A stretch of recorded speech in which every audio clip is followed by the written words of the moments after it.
You know, if you were to ask me a phrase that I thought encapsulated everything that college football has experienced from last season through the pandemic to how everything was going to be handled to going through the season, NIL, the new eligibility rules, the new transfer rules, the phrase I would come up with is New Horizons. And today, that phrase is only furthered when the number one football player out of high school in America has decided to forego his senior season, enroll early at Ohio State so that he can benefit from NIL, and we have got to talk about this because this could be massive.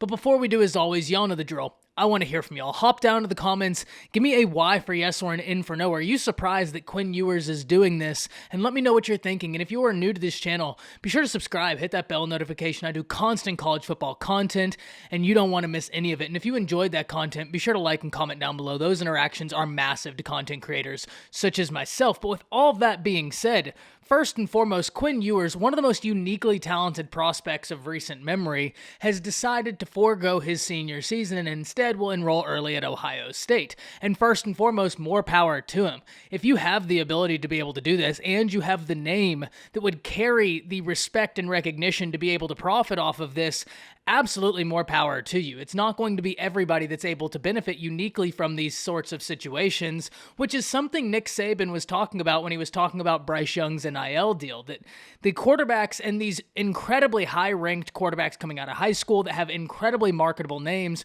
are going to benefit from this NIL more than others. So it's kind of hard to gauge how NIL is going down, and it's once again so early.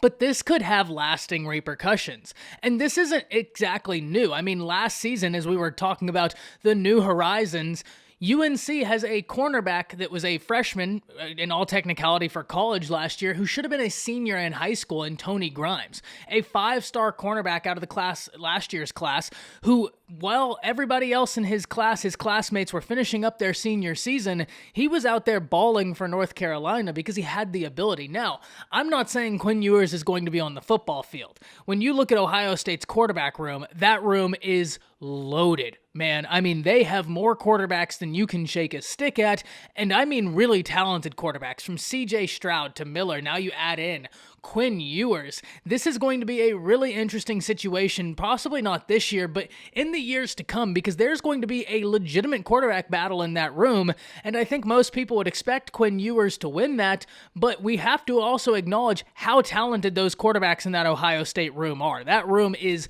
loaded, man. I mean, it is unbelievable, and now you add in Quinn Ewers onto that. But the reason why I wanted to talk about this is because I'm really interested to see if this is a move that we could see happen more frequently. And I think the answer to that question is going to be yes. However, I don't think it's going to be as frequent as some people will try and posit. And the reason I believe this is because Quinn Ewers doesn't come about every year. And in fact, we are really in an interesting time right now in football because the past few years, we've had some of the highest rated quarterbacks coming out. But even then, if you look, Quinn Ewers was on a trajectory to be one of 6 or 5 quarterbacks, I'm really not sure, since 2000 to garner a perfect rating per 24/7 Sports of a 1. So even though we've seen so many highly touted quarterbacks come out over the past few years, he is still in a pantheon of his own. Now, if this is to happen, I think it's much more likely that this is going to be happening with skill position players, because those are the guys that these institutions, these companies, are going to want to be the face of their marketing campaign because they're so easily recognizable. When they score a touchdown, that's the face that the fans know. That's the face that ESPN, Fox Sports, that's the face they pick up in the name on the back of their jersey, whereas I don't think your linemen and some of your other positions are going to benefit as much as your skill positions will, but that's why this is all still so new and it needs to be sorted out. But what a time to be looking at college football when the number one prospect in high school football decides to forego his senior season and enroll at Ohio State. The year of New Horizons is still upon us, and I don't think it's going anywhere anytime soon, because if we look at how everything has changed over the past year, from the pandemic to NIL to transfer rules to eligibility rules to conference realignment, playoff expansions, there's a lot happening in college football right now, and I feel like this is simply a microcosm of the larger things at play within college football, and that's why I'm so interested in hearing from y'all. Hop down to the comments, let me know what you're thinking. That's it. See ya.